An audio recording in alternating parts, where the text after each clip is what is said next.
जारी कर दी है। संभल से कौन चेहरा होगा वो हम आपको बताते हैं। शफीकुर रहमान बर्क को टिकट मिला है। ये वो हैं जो अमूमन विवादों के लिए जाने जाते हैं, ऐसे विवाद सामने आते हैं इनके बयान। फिरोजा संभल से शफीकुर रहमान बर्क को टिकट मिला है। इसके अलावा फिरोजाबाद से अध्यक्ष अक्षय यादव जो है उनको टिकट दिया गया है। मैनपुरी से डिंपल को ही मौका मिला है। मैनपुरी से ये चुनाव लड़ती रही हैं।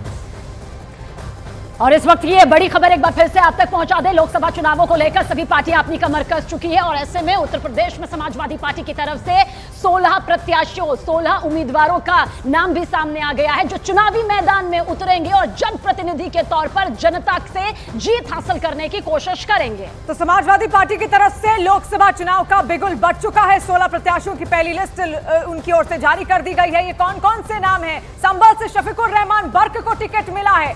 वहीं फिरोजाबाद से अक्षय यादव को टिकट मिला है। उन्नाव से अनु टंडन को उम्मीदवार यहां पर समाजवादी पार्टी ने बनाया है। संभल से शफीकुर रहमान बर्क को टिकट मिला है। तो समाजवादी पार्टी की ये पहली लिस्ट है जो यहां पर जारी कर दी गई है। और इसी के साथ मैनपुरी से डिंपल यादव को टिकट यहां दिया गया है। संभल से शफीकुर रहमान बर्क को टिकट मिला है और साथ साथ फिरोजाबाद से अक्षय यादव को टिकट मिला है। 16 उम्मीदवार हैं। 16 उम्मीदवारों की पहली लिस्ट समाजवादी पार्टी की ओर से यहां पर दे दी गई है और ऐसे में ये इस वक्त की सबसे बड़ी खबर। और ऐसे में अब लोकसभा चुनाव का जो खेल है वो और आगे स्तर पर पहुंचता हुआ नजर आ रहा है। इस वक्त अमित सिंह हमारे साथ जुड़ रहे हैं। अमित, और क्या जानकारी है? कौन कौन से 16 नाम हैं?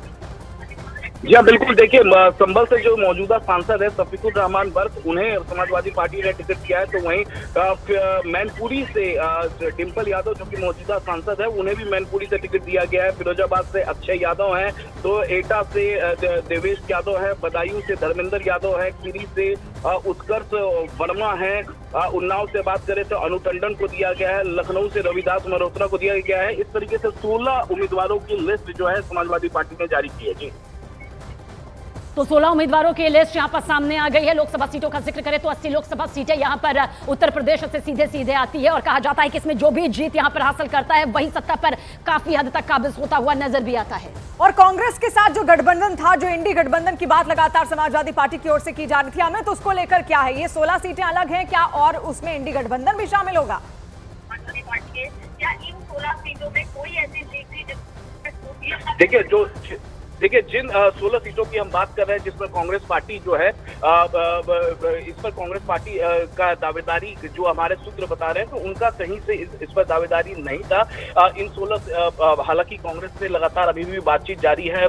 समाजवादी पार्टी ने साफ तरीके से उनको कहा है कि 11 सीटों का ऑफर दिया है, लेकिन ये जो 16 सीट है ये पहले से समाजवादी पार्टी ने तय कर लिया था, जिसमें डिंपल यादव मैनपुरी से, शफीकुर रहमान जो मौजूदा सांसद हैं संभल से, उन्हें टिकट दिया गया है। इसके अलावा फिरोजाबाद से अक्षय यादव का नाम बहुत पहले से ही चल रहा था, उन्हें टिकट दिया गया है।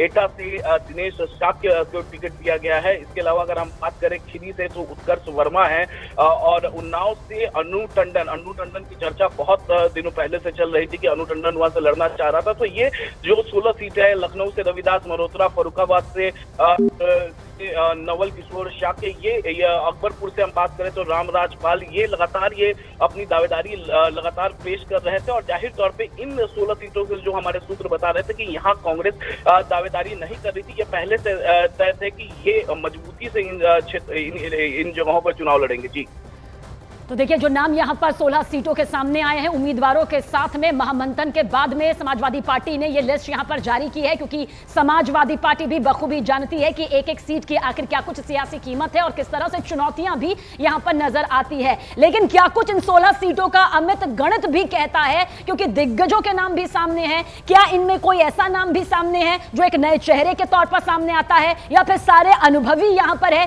किस सियासी रणनीति और अंक गणित को ध्यान में रखते हुए यह लिस्ट सामने आई? अमित,